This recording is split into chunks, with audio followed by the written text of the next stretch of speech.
السلام علیکم ورحمۃ اللہ وبرکاتہ۔ آواز تھوڑا سا بڑھا دیجیے، آواز میں اوپر آگے پیچھے کر لوں گا، میں اس کو آواز بڑھا دیجیے چونکہ گلا سوکھا ہوا ہے، ظاہر ہے کہ روزے کی وجہ سے گلا سوکھا رہتا ہے، تو اب تھوڑی سی آواز کی سپورٹ تو چاہیے۔ میں اوپر نیچے کر لوں گا مائک کو اس کے حساب سے۔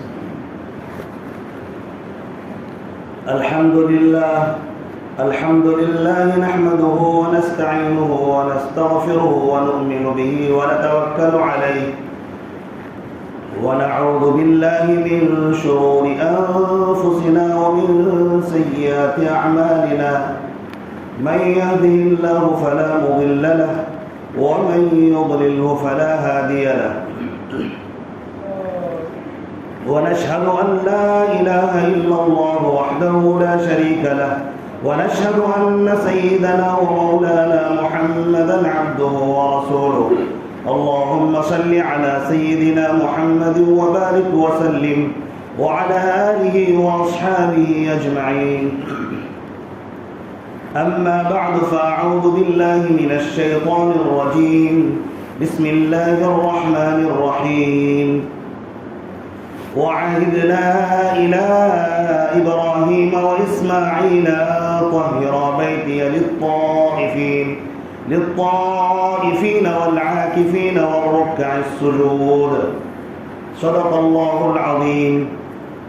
وقال النبي وقد ورد في الحديث، كان رسول الله صلى الله عليه وسلم يعتكف العشر الأواخر من رمضان، او كما قال علیہ الصلوۃ والسلام۔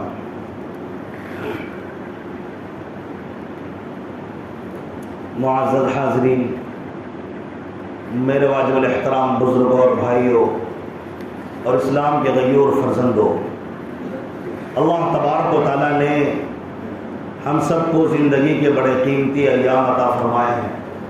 اللہ تعالیٰ ہمیں قدردانی کی توفیق نصیب فرمائے، اور یہ ماہ مبارک چل رہا ہے۔ اللہ تعالیٰ کا احسان اور کرم ہے کہ اللہ تعالیٰ نے یہ ہم سب کو عطا فرمایا۔ اس مہینے کو اللہ تبارک و تعالیٰ نے 3 حصوں میں تقسیم فرمایا ہے۔ پہلا عشرہ رحمت کا گزر چکا، اب یہ دوسرا عشرہ مغفرت کا چل رہا ہے۔ مغفرت اگر ہماری نہ ہو، مغفرت کہتے ہیں بخشش، اللہ تبارک و تعالیٰ ہمارے گناہوں کو معاف نہ کرے اور پکڑ کر لے، تو کون ہے جو اللہ تعالیٰ کے عذاب سے ہمیں بچا سکتا ہے؟ یقیناً اللہ تبارک و تعالیٰ بندوں سے ماؤں سے بھی زیادہ محبت کرتا ہے، لیکن بندوں کو بھی اتنا زیادہ جری نہیں ہونا چاہیے کہ رات دن اللہ تعالیٰ کا کھا رہا ہے اور اسی کی نافرمانی کرتا جا رہا ہے۔ غیرت، انسان کی غیرت اور انسان کی حس اس بات کی اجازت نہیں دیتا۔ جب انسان بے حس ہو جاتا ہے، جب بے غیرت ہو جاتا ہے، تو گناہوں پر جری ہو جاتا ہے۔ ایک ہے گناہ کرنا، اچھی طرح سمجھیے، ایک ہے گناہ کرنا اور ایک ہے گناہ پر جم جانا، یعنی گناہ پر اصرار کرنا۔ اور گناہ پر اصرار کرنا یہ مومن ایمان والے بندے کی پہچان ہرگز نہیں ہے۔ اللہ تبارک و تعالیٰ نے کفار اور مشرکین کی ایک صفت بیان کی۔ کس کی صفت بیان کی؟ جو اللہ کو نہیں مانتے، جو رسول کو نہیں مانتے، جو قرآن کا منکر ہے اور دنیا کا سب سے بڑا جھوٹا انسان ہے۔ ایسے لوگوں کے بارے میں اللہ نے قرآن میں کہا وَكَانُوا يُصِرُّونَ عَلَى الْحِنْثِ الْعَظِيمِ، اور یہ وہ ایسے بدترین لوگ ہیں کفار و مشرکین جو گناہوں پر اصرار کرتے ہیں، بڑے گناہوں پر وہ چھوڑنا نہیں چاہتے۔ اللہ تعالیٰ نے ایمان کی دولت دے کر ہمیں پاک و صاف کر دیا۔ مومن پاک بندہ ہوتا ہے، صاف بندہ ہوتا ہے۔ ہاں انسان ہے، گناہ اس سے بھی ہوتا ہے، لیکن گناہ ہونے کے بعد وہ بے چین ہو جاتا ہے، وہ تڑپنے لگتا ہے، ہائے یہ میرے سے کیا ہو گیا۔ میرے رب نے جو مجھے جان دی تھی میں اس جان کو گناہ میں لگا دیا، میں اس جان کو گناہ میں ملوث کر رہا ہوں۔ جو ہاتھ اللہ نے دیے تھے اس ہاتھ کو گناہ میں لگا دیا، جو آنکھ اللہ نے دیے تھے اس آنکھ کو میں نے گناہ میں لگا دیا، جو زبان اللہ نے دی تھی اس زبان کو میں نے گناہ میں لگا دیا۔ ہائے مجھ سے غیبت ہو گئی، ہائے مجھ سے بد نظری ہو گئی، ہائے میں نے کسی کے بارے میں برا گمان کر لیا، میں نے چغل خوری کر دی، میں نے جھوٹ بول دیا، میں غلط راستے پر چلا گیا، میں نے حرام خوری کر لی۔ وہ بے چین ہو جاتا ہے۔ اگر بے چینی پیدا نہیں ہو رہی ہے تو اللہ کے لیے اپنے ایمان کا محاسبہ کریں، اپنے ایمان کے بارے میں غور کریں۔ کفار و مشرکین والی عادت ہمارے اندر کیوں ہے؟ اگر گناہ ہوا تو ہمیں شرمندگی کیوں نہیں ہو رہی ہے؟ مجھے کیا ہوا ہے؟ اپنے ایمان کے بارے میں غور کریں، اپنے ایمان کو ٹٹولیں، اندر سے جھنجھوڑیں، اپنے آپ سے باتیں کریں۔ کیا ہوا ہے تجھے کہ اللہ کی نافرمانی کرتا جا رہا اور ڈرتا بھی نہیں ہے؟ اللہ کی اگر پکڑ آ گئی تو بتائیے کون بچائے گا؟ اسی لیے اللہ تعالیٰ نے قرآن میں باخبر کیا ہے مومنوں کو، فَلْيَحْذَرِ الَّذِينَ يُخَالِفُونَ عَن أَمْرِهِ أَن تُصِيبَهُمْ فِتْنَةٌ أَوْ يُصِيبَهُمْ عَذَابٌ أَلِيمٌ، کہ مومنوں کو ڈرنا چاہیے، ایسے لوگوں کو ڈرنا چاہیے جو اللہ اور اس کے رسول کی مخالفت کرتے ہیں، اللہ کے حکموں کی خلاف ورزی کرتے ہیں، نبی کے طریقے کی خلاف ورزی کرتے ہیں۔ ایسے لوگوں کو ڈرنا چاہیے کہ کہیں ایسا نہ ہو کہ اللہ تبارک و تعالیٰ کا عذاب اسے آ کر پکڑ لے۔ اسی لیے ہمیں ڈرنے کی اور گھبرانے کی ضرورت ہے، معافی مانگنے کی ضرورت ہے، اللہ سے استغفار کرنے کی ضرورت ہے۔ کتنے راتیں اور کتنے دن ہم نے گناہوں میں گزار دیے، اور روزانہ لگاتار یہ گناہوں کا جو تسلسل چلتا جا رہا ہے، ہمارا دل سخت ہو چکا ہے، ہمارے دل پر گناہوں کا میل جم گیا ہے، میل بیٹھ گیا ہے۔ اسی لیے رمضان کے مہینے میں بھی ہم سے نمازوں کی پابندی نہیں ہو پاتی ہے، اس رمضان کے مہینے میں بھی روزہ نہیں رکھا جاتا ہے۔ اگر کوئی روزہ ہے تو دوسرے گناہوں میں بھی ملوث ہے۔ گناہ کیسے کر سکتا ہے ایک مومن بندہ رمضان کی حالت میں؟ ہاں اگر گناہ ہوگا وہ تڑپ کر آئے گا اللہ کے دربار میں۔ اللہ تعالیٰ تو بلاتا ہے کہ آؤ، اگر تم نے گناہ کر لیا ہے تو مجھ سے توبہ کر لو، یعنی لوٹ جاؤ میری طرف۔ توبہ کرنے کا مطلب یہ نہیں ہے ہائے مجھ سے گناہ ہو گیا توبہ توبہ توبہ، یہ مطلب نہیں ہوتا۔ توبہ کا مطلب یہ ہے جو گناہ ہوا ہے یہ ارادہ کر لینا، آئندہ میں یہ گناہ کبھی نہیں کروں گا، میں نے بڑا جرم کر دیا ہے، اب میں نے آنکھوں کی جو نافرمانی کی ہے اب آئندہ آنکھوں کی نافرمانی نہیں کروں گا، آنکھوں سے جو بد نظری کی اب آئندہ کبھی نہیں کروں گا، زبان سے جو جھوٹ بولا یا غیبت کی اب زندگی میں کبھی نہیں کروں گا۔ یا کوئی بھی گناہ آدمی کرتا ہے وہ ارادہ کر لے آئندہ میں اس گناہ کو بالکل نہیں کروں گا، میں دنیا کی طرف تھا، گناہوں کی طرف تھا، اب لوٹ کر اللہ کی طرف آ گیا ہوں، اللہ جو کہے گا، اللہ کی جو مرضی ہوگی، اللہ جن باتوں کو پسند کرے گا میں اس پر چلنے کے لیے تیار ہوں۔ اس کا نام توبہ ہے۔ اس توبہ کے ذریعے اللہ تعالیٰ بندے کو ایسے پاک صاف کر دیتا ہے جیسے آج کے دن ماں کے پیٹ سے بچہ پیدا ہوتا ہے۔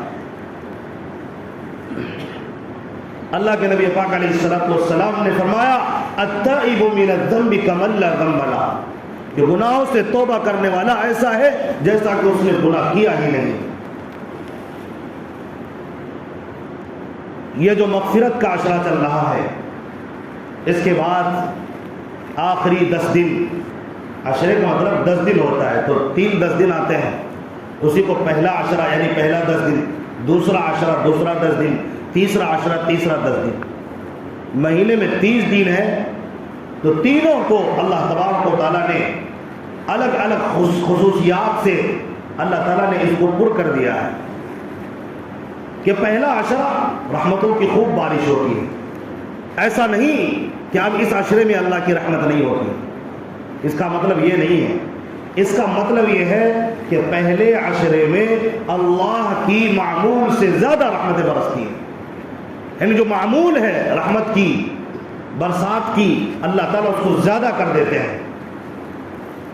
اور دوسرے عشرے میں مغفرت تو اللہ تعالیٰ ہر دن کرتے رہتے ہیں، بندوں کی معاف کرتے رہتے ہیں، بخشش کرتے رہتے ہیں، بلکہ اللہ تعالیٰ بندوں کی توبہ کا انتظار کرتے ہیں کہ بندہ اگر موت کے آخری سانس سے پہلے بھی اگر توبہ کر لے تو اللہ تعالیٰ اس کو بھی معاف کر دیتا ہے۔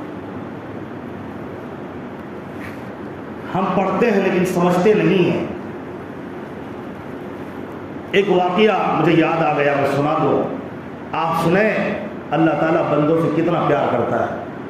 حضرت موسیٰ علیہ السلام کے دور کا واقعہ ہے، بارش نہیں ہو رہی تھی اور لوگ پریشان تھے۔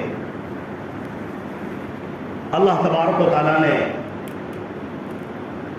بتایا کہ فلاں بندہ ہے، گناہ کرتا ہے، یا اسی طرح لوگوں نے بتایا کہ یہ بندہ بہت مجرم ہے، اس بندے کو یہاں سے نکال دیا جائے۔ اعلان ہوتا ہے کہ اس مجمع میں اگر کوئی ایسا بندہ ہے دعا کے وقت میں جو گناہ گار ہے وہ چلا جائے، کہ کہیں ایسا تو نہیں کہ اسی کی وجہ سے بارش نہیں ہو رہی۔ تو وہ بندہ شرمندہ ہو جاتا ہے اور اللہ تبارک و تعالیٰ سے معافی مانگنے لگتا ہے، دل دل میں سوچنے لگتا ہے، اے اللہ میں بہت بڑا مجرم ہوں، اگر میں یہاں سے نکلا تو لوگ دیکھیں گے کہ پتہ لگ گیا کہ یہ مجرم بندہ ہے۔ اللہ تبارک و تعالیٰ سے وہ دعا کر رہا تھا، اتنے میں اللہ تبارک و تعالیٰ نے اس کو معاف کر دیا۔ اسی طرح کا واقعہ ہے کہ حضرت موسیٰ علیہ السلام کے دور کا ہی واقعہ ہے۔ ایک بندہ بہت زیادہ گناہ کرنے لگتا ہے، حضرت موسیٰ علیہ السلام اس کو گاؤں سے نکلوا دیتے ہیں، باہر کہیں اور چلا جا۔ وہ باہر جاتا ہے اور جا کر وہ روتا رہتا ہے، اللہ تبارک و تعالیٰ سے فریاد کرتا رہتا ہے۔ بیماری کے عالم میں، بھوک پیاس کی حالت میں لیٹ جاتا ہے، دائیں دیکھتا ہے کوئی نہیں، بائیں بھی کوئی نہیں ہے، اور سر اٹھا کر آسمان کی طرف دیکھتا ہے اور کہتا ہے یا اللہ اب یہاں تیرے علاوہ کوئی میرا پرسان حال نہیں ہے، لہذا تو میری حفاظت فرما۔ اللہ تبارک و تعالیٰ کی طرف جب وہ رحمت کی امید میں دیکھتا ہے، اللہ تبارک و تعالیٰ اس کو معاف کرتے ہیں، اور جب اس کی موت آتی ہے حضرت موسیٰ علیہ السلام کو اللہ تعالیٰ کہتے ہیں اس بندے کی جنازے کی نماز پڑھا دو جس بندے کو تم نے نکال دیا تھا۔ حضرت موسیٰ علیہ السلام حیرت میں ہو جاتے ہیں کہ ایک بندہ جو گناہ گار تھا اس کو نکال دیا گیا تھا، اور آج کہا جا رہا ہے کہ اس کی نماز جنازہ میں پڑھاؤں۔ اللہ تبارک و تعالیٰ نے کہا کہ ہاں یہ وہ بندہ ہے، اس کا کوئی سہارا نہیں تھا، لیکن اس نے تنہائی میں مجھے یاد کیا، اور میں تو 70 ماؤں سے زیادہ پیار کرتا ہوں، کیا میں اس بندے کو معاف نہ کروں؟ میں نے اس کے ساری گناہوں کو معاف کر دیا، لہٰذا جا میرے اس ولی کا جنازہ پڑھ دے۔ تو میرے دوستوں بزرگوں، اللہ تبارک و تعالیٰ بہت زیادہ خوش ہوتا ہے توبہ کرنے والے بندے سے۔ اسی طرح روایت میں فرمایا کہ کتنا خوش ہو جاتا ہے، اللہ کے نبی صلی اللہ علیہ وسلم نے مثال دے کر فرمایا کہ ایک بندہ کہیں سفر پر جا رہا ہو اور اسی درمیان ایک جنگل میں اس کا سفر ہونے لگتا ہے، جنگل اسے پار کرنا ہے یا چٹیل میدان ہے، بہت دور دراز تک کوئی علاقہ نہیں، کوئی گاؤں نہیں، نہ پانی نہ کھانا، کچھ نہیں، لیکن ساز و سامان کے ساتھ اپنی سواری پر وہ ساز و سامان رکھتا ہے، کھانے پینے کی اس میں چیزیں ہوتی ہیں، وہ تھک کر کسی درخت سے اس جانور کو باندھ کر، جیسے سواری اونٹ ہے یا گھوڑا ہے، اسے باندھ کر وہ لیٹ جاتا ہے، لیکن جب اسے اچانک آنکھ کھلتی ہے تو وہ دیکھتا ہے کہ نہ سامان ہے نہ سواری ہے، پریشان ہوتا ہے، ادھر ادھر دوڑنے لگتا ہے، کبھی دائیں دوڑتا، کبھی بائیں، کبھی آگے، کبھی پیچھے، پریشان ہو جاتا ہے، کہیں دکھائی نہیں دیتا، یہاں تک کہ اسی درخت کے پاس آتا ہے اور بیٹھ کر سوچنے لگتا ہے اب میں کیا کروں، اور اسے لگتا ہے اب تو میری موت قریب آ چکی ہے، اب تو میری موت قریب آ چکی ہے، بھوک بھی لگ گئی، پیاس بھی لگ گئی، اب تو کوئی پرسان حال بھی نہیں، میری سواری گم ہو چکی ہے۔ اسی اسنا میں دیکھتے ہیں اچانک کہ اس کی سواری سامنے کھڑی ہے، اس کو وہ سواری مل جاتی ہے اور ساز و سامان کے ساتھ مل جاتی ہے، تو یہ بندہ کتنا خوش ہوگا، ہم اس کا تصور کریں تو اللہ تبارک و تعالیٰ اس بندے سے بھی زیادہ خوش ہوتا ہے، یعنی کہ اس کی جو خوشی ہے اس سے بھی زیادہ اللہ تبارک و تعالیٰ توبہ کرنے والے بندے سے خوش ہوتا ہے، جو در در کی ٹھوکریں کھا رہا تھا، شیطان کے نقش قدم پر چل رہا تھا، لیکن اللہ کے دربار میں آ گیا، اللہ تبارک و تعالیٰ اسے معاف بھی کر دیتا ہے اور اللہ تعالیٰ خوش بھی ہوتا ہے۔ تو اللہ کو راضی کرنا مغفرت کے لیے ضروری ہے، اللہ کو راضی کرنا متقی بننے کے لیے ضروری ہے، اور یہ رمضان یہ تقوی متقی بنانے کا مہینہ ہے۔ اگر متقی بننا چاہتے ہیں، تقوی والا بننا چاہتے ہیں تو اللہ کو راضی کرنے کی ضرورت ہے۔ لوگوں کو بہت ہم نے راضی کر لیا، ہم نے سب کو راضی کر لیا۔ لوگوں کو راضی کرنے کے چکر میں ہم نے کتنی سنتوں کو قربان کیا، کتنے فرائض چھوڑے، کتنے حرام خوریاں کی ہیں، کتنی غیبتیں کی ہیں، کتنے جھوٹ بولے ہیں، کتنے وعدے خلافی کیے ہیں۔ کسی سے کوئی مخفی نہیں، ہر شخص اپنے گریبان میں جھانک کر دیکھے۔ ہم نے اللہ کے نبی پاک علیہ الصلوۃ والسلام کے سنتوں کو قربان کیا، دوسروں کی خوشی کی خاطر ہم نے فرائض چھوڑے، ہم نے واجبات چھوڑے، دوسروں کی خوشی کی خاطر اپنی پیٹ پوجا کے لیے ہم دکان میں رہتے رہے، اذان مؤذن اذان دیتا رہا، ہم پر جو تک نہیں رہیں گا، اور ہم برابر نماز چھوڑتے رہے، اللہ کی عبادت چھوڑتے رہے۔ اللہ تعالیٰ نے کہا یہ نہ کرو، لیکن ہم کرتے رہے، اللہ کی طرف لوٹ کر نہیں آئے۔ یہ مہینہ آیا معاف کرنے کے لیے، اللہ تبارک و تعالیٰ اس کے اندر مغفرت، اللہ تبارک و تعالیٰ مغفرت کے دروازے کھول دیتے ہیں۔ ہمیں کیا ہو گیا؟ اس ایک مہینے کے اندر ہم روزہ رکھ کر نماز پڑھ کر اللہ کو راضی کیوں نہیں کرتے؟ جمعے میں نمازیوں کی تعداد بڑھ جاتی ہے، سوال یہ ہوتا ہے مقامی نہیں مسافرین ہیں، کیا جمعے کو اتنے مسافرین رہتے ہیں اور دنوں میں مسافرین نہیں رہتے؟ نماز ظہر میں نہیں رہتے، نماز عصر میں نہیں رہتے، کیوں نہیں رہتے؟ مسافر تو ہر وقت رہتے ہیں نا۔ اس لیے یہ بہانہ غلط ہے۔ اس سے یہ پتہ چلتا ہے ہم اتنے بڑے مجرم ہو چکے ہیں کہ ہم نے صرف جمعہ کو فرض سمجھ لیا، اور یہ اللہ تبارک و تعالیٰ کی آیات، اللہ تعالیٰ کے احکام کے اندر ایک طرح سے عملی تحریف ہے۔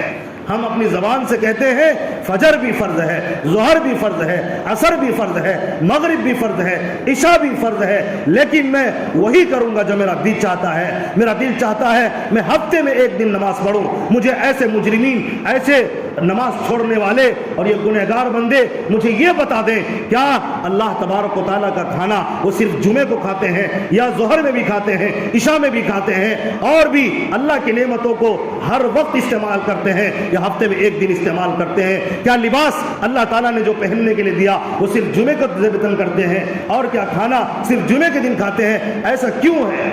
یہ تبدیلی کسی اور نے نہیں، ہمارے نفس و شیطان نے یہ تبدیلی کی۔ اللہ تبارک و تعالیٰ آگے جو عشرہ آنے والا ہے، یہ محبوب ایام ہے، یہ مبارک مہینہ رحمتوں والا، مغفرتوں والا، یہ ہم سے آخری عشرے کے بعد جدا ہو جائے۔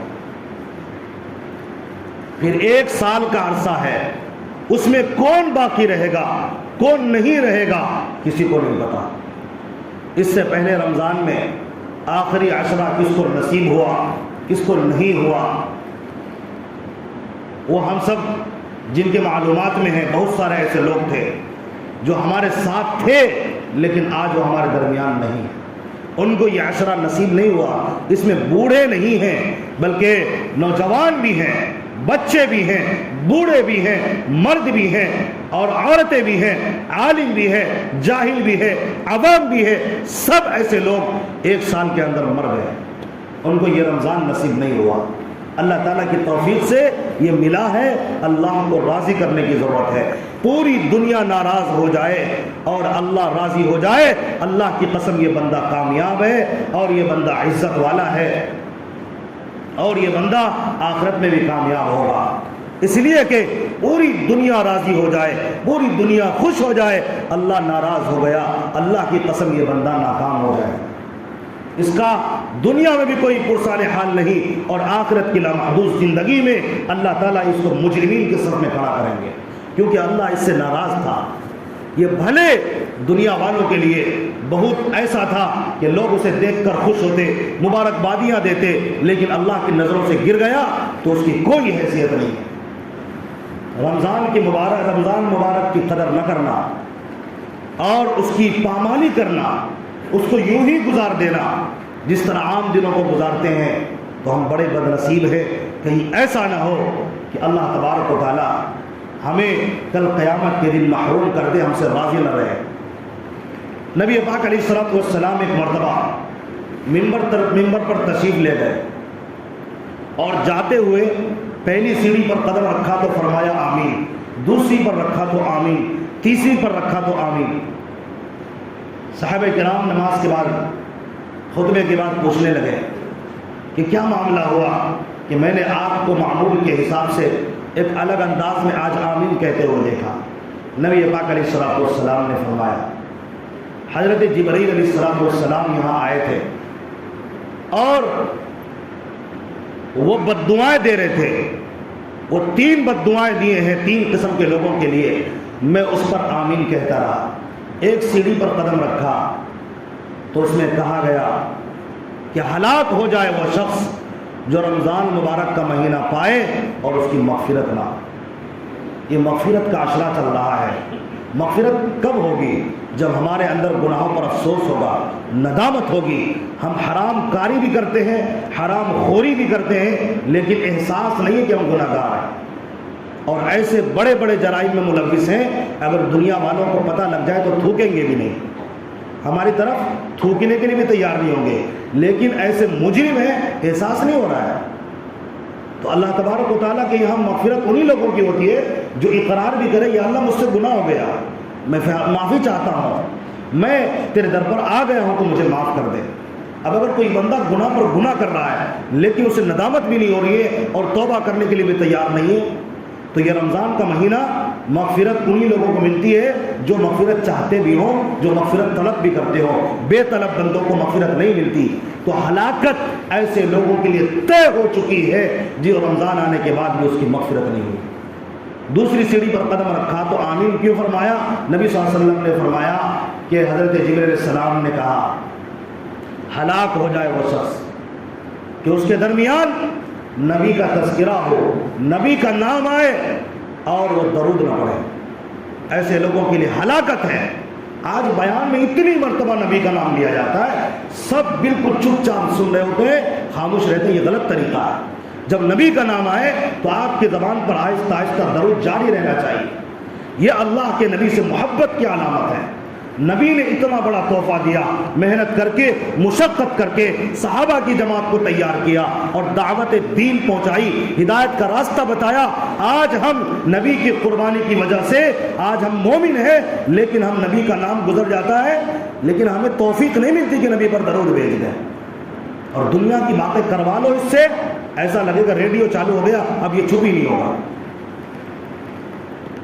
خالی دنیا کی، کھانے کی، پکانے کی، کپڑا کی، پتہ نہیں کیا کیا، کرتا کی، پاجامہ کی، لنگی کی، اور پتہ نہیں دال کی، چاول کی، بریانی کی، خالی یہی باتیں ہر مجلس میں۔ تو کیسا کپڑا پہنے گا، تو کیسا کھائے گا، کھایا نہیں کھایا، پیا نہیں پیا، کوئی نہیں پوچھتا تو نماز پڑھا یا نہیں پڑھا، تو روزہ رکھا ہے نہیں، کوئی نہیں پوچھتا، ضرورت ہی نہیں۔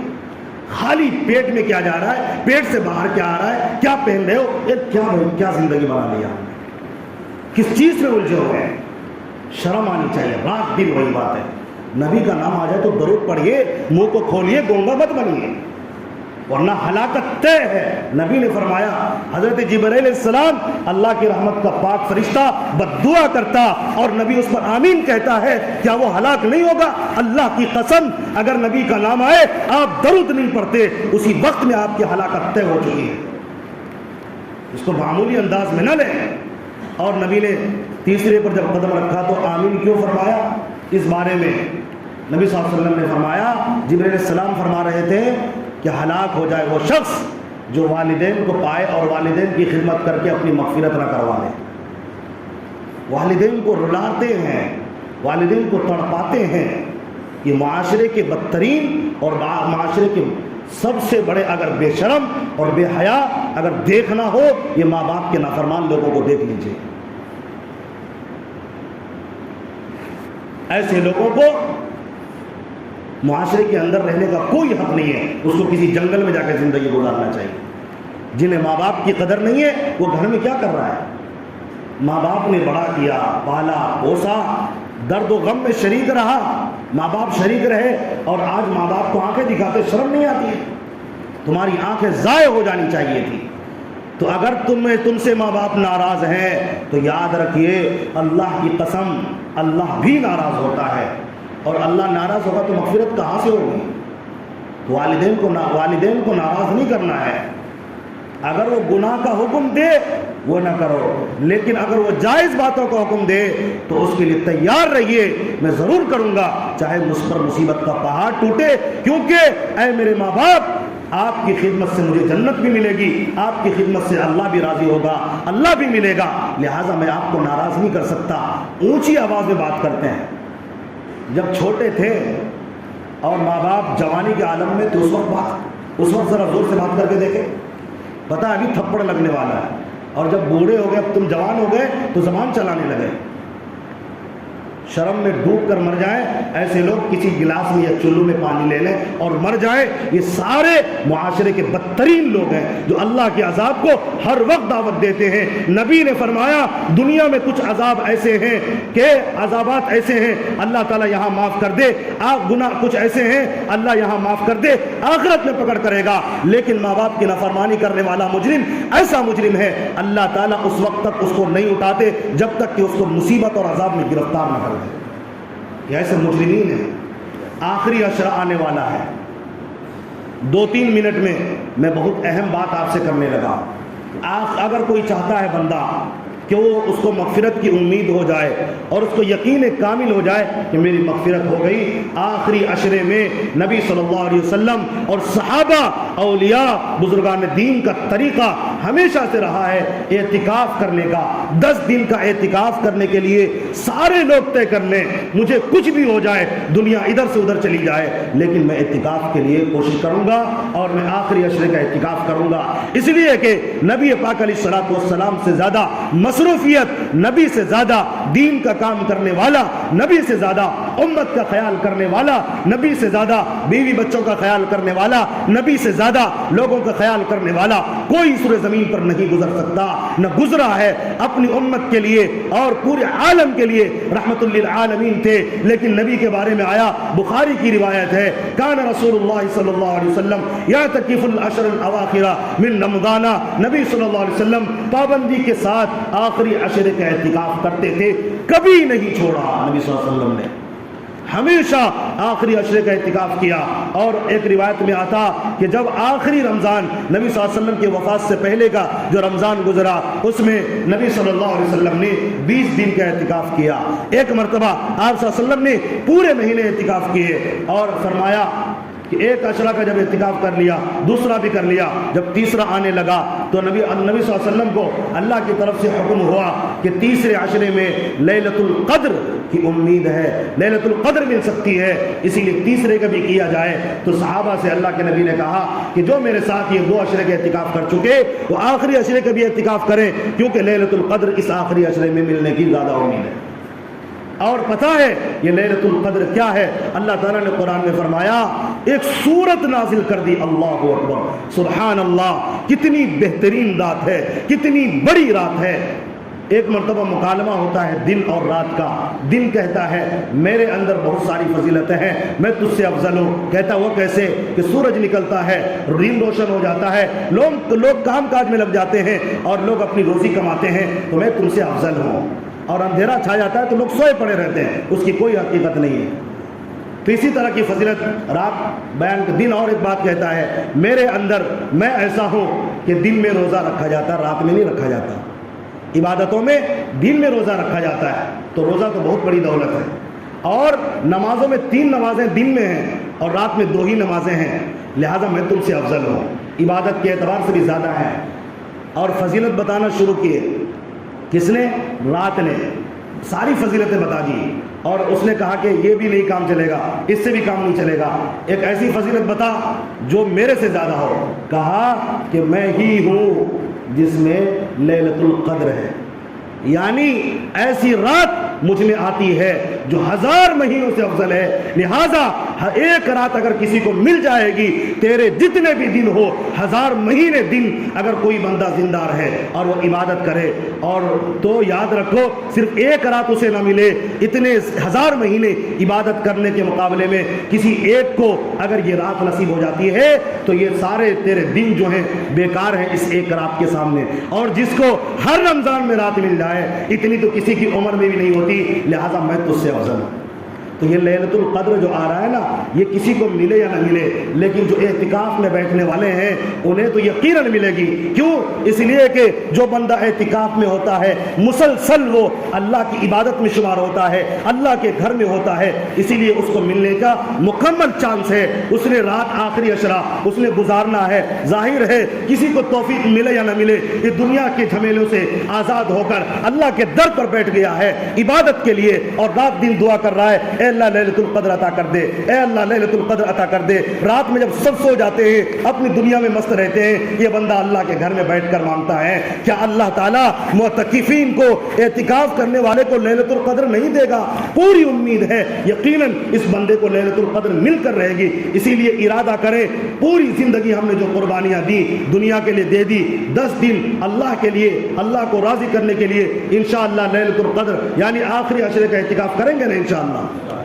آخری عشرے کا اعتکاف کی نیت کر لے، کوئی مشکل نہیں ہے۔ کتنی راتیں کتنے دن ہم بیوی بچوں کو چھوڑ کر کہیں کہیں گزار دیے، یہ جو دن ہوتے ہیں بڑے اہم ہوتے ہیں۔ نبی صلی اللہ علیہ وسلم نے فرمایا ایک دن کے اعتکاف کی یہ فضیلت ہے کہ ایک بندہ اگر ایک دن کا اعتکاف کرتا ہے اس کے لیے اللہ تعالیٰ اس کو جہنم سے 3 خندقیں دور کر دیتے ہیں، اور ایک خندق یعنی گڑھا کھود دیتے ہیں جہنم سے لے کر اس آدمی تک 3 خندقیں دور کر دیتے ہیں۔ اس کا مطلب یہ ہے، ایک خندق کے بارے میں روایت میں آتا آسمان اور زمین کے درمیان کا جو خالی حصہ ہے، آسمان اور زمین کی جو چوڑائی اور لمبائی ہے، سمجھیے اتنا بڑا خندق اللہ تبارک و تعالیٰ اس کے اور اس اعتکاف میں بیٹھنے والے کے درمیان کھود دیتا ہے، اور جو 10 دن کی کرے گا بتائیے کتنا زیادہ وہ جہنم سے دور اور جنت کے بالکل قریب آ جائے گا۔ اعتکاف میں بیٹھنے والا یہ کہہ رہا ہوتا ہے نکل جائے دم تیرے قدموں کے نیچے، دل کی یہی حسرت یہی آرزو ہے، میرے دل کی یہی حسرت یہی تمنا یہی آرزو ہے کہ میرا بس اب میں تو جب معاف کرے گا تبھی میں جاؤں گا۔ اس لیے یہ جہنم سے خلاصی کا عشرہ بھی ہوتا ہے، اس کا اہتمام کرنے والے بنے انشاءاللہ العزیز۔ اس آخری عشرے میں اعلان اس لیے نہیں کر رہا کہ آپ یہ سمجھنے لگیں تکبر اور فخر کے طور پر اللہ ہم سب کی حفاظت فرمائے، یا دکھاوے کے طور پر، ایسا نہیں ہے۔ اللہ نے توفیق اگر مجھے دی، اگر میں زندہ رہا انشاءاللہ العزیز اس آخری عشرے میں اعتکاف کروں گا۔ میں اس لیے بتا رہا ہوں اگر کوئی چاہے ان کا وقت یہاں گزرے، میرے ساتھ رہے، بہت ساری باتیں آئیں گی، سیکھنے سکھانے کا موقع ہوگا، قرآن پڑھیں گے، اللہ سے محبت حاصل ہوگی، پوری دنیا والوں کے لیے، ماں باپ کے لیے، اپنے کاروبار کے لیے خوب بیٹھ کر سب کے لیے دعا کریں گے انشاءاللہ العزیز۔ تو جو بیٹھنا چاہتے ہیں میرے ساتھ اس آخری عشرے میں وہ بیٹھنے کے لیے تیار رہیں۔ اعتکاف کے بارے میں ایک مسئلہ سمجھ لیجئے، اعتکاف والا مسجد میں رہے گا، باہر نہیں نکلے گا، بلا ضرورت وہ نہیں جا سکتا، اور نفل نماز پڑھنے کے لیے اور قرآن چھونے کے لیے، پڑھنے کے لیے نہیں، نفل نماز پڑھنے کے لیے یا کوئی فرض نماز پڑھنے کے لیے یا قرآن چھونے کے لیے، وضو کے لیے تو وضو خانے میں جا سکتا ہے، ایسے صرف ایسے ہی وضو کرنے کے لیے نہیں جا سکتا، گرمی لگ رہی وضو کرنے کے لیے نہیں جا سکتا، گرمی لگ رہی نہانے کے لیے نہیں جا سکتا، نہانا صرف غسل واجب کے لیے جا سکتا ہے، غسل واجب ہو تو نہانے کے لیے بھی نہیں نکل سکتا ہے۔ اور مسجد کا حدود یہ ہے صحن میں بھی نہیں جا سکتا، وہ مسجد کے اندر رہے گا، اوپر نیچے بھی کرنا سمجھیے ایک حساب سے منع ہی ہے، لیکن چونکہ ہماری مسجد کے اندر ہی سیڑھی ہے تو آنے جانے میں کوئی حرج نہیں ہے، لیکن پھر بھی احتیاط یہ ہے جہاں بیٹھ جائے وہیں پر وہ سبکدوش رہے اور وہیں آس پاس رہے، کیا ضرورت ہے اوپر نیچے کرنے کی، اور زیادہ سے زیادہ کوشش کریں، خوب تلاوت کریں، ذکر کریں، اور فضول بات یا دنیا کی کوئی بات نہ کریں۔ موبائل رکھ سکتے ہیں لیکن موبائل کا زیادہ استعمال نہ کریں، بالکل بھی رکھ دیں، ضرورت پڑے تو استعمال کریں، پھر رکھ دیں اس کو، اور قرآن پڑھنے میں لگے، سب کے لیے دعا کریں۔ اللہ تبارک و تعالیٰ تمام کو دین کی صحیح سمجھ عطا فرمائے۔